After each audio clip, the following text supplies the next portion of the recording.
Nasivusa ekuseni kangaka manjani nithi senisida ngani? Yo unguwe mkhonyane, solo sakugcina utolobola.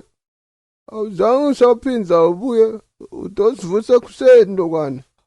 Ngiyaxolisa Nkosi yami wevilakade inyanzeleyo. Kukuvusa ekuseni khehla lenkosi kodwa ngidawukhala inyanzeleyo ngithi ngidawuqela. Njengoba nanati ukuthi Sebenzile sewukhulile. Ngicela Nkosi yami ninginike nangisesi wakhe lomncane. Ningikhalise ngaye ngiyoncenga khona. Ngingatikhalela khehla lenkosi. Hawu mihlolo yami. Uthina umfana umvakahle lekelelani bo. Hawu, uqinisile. Vela tona leti inkomo satidla mina nawe vilakazi. Mhlonishwa ngiyayiva inkulumo yakhe. Akamthathi nanguFikile. Ahamba yoyenza khona le. Hawu, nawe uvumelana nalo msangano lo. Ya, iqinisile imandoda le. Nisinika ifikile. Kumbe nisinika imali. Hayibo, imali phela ayijiki.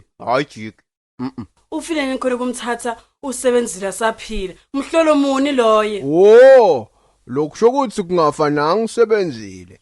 Mhlawumbe kusasa. Mntabezeni anginika nangifikile. Hayibo. Awufuna ukumbulala. Mhlonishwa. Uyabona ukuthi imadala ayifuni nefikile. Ngono uthathe yona imadala. Utobona ukuthi uyenza kanjani. Hayi, uthini yana khona. Msuka ngidongela kukhalami la. Fikile ngeke nimthole ngisaphila. Nomthola ngifile. Hayi akunankinga wevilakade Nkosi yami. Sitakulinza ushone. Futhi kuyabonakala nje ukuthi uyahamba kwasekudzala. Hawu, ngiyabuka soyana kumfundisi. Angelo Nkosi yami. baba, ayitishiyele. Mhlonishwa, nakufiwa akufiwi indoda.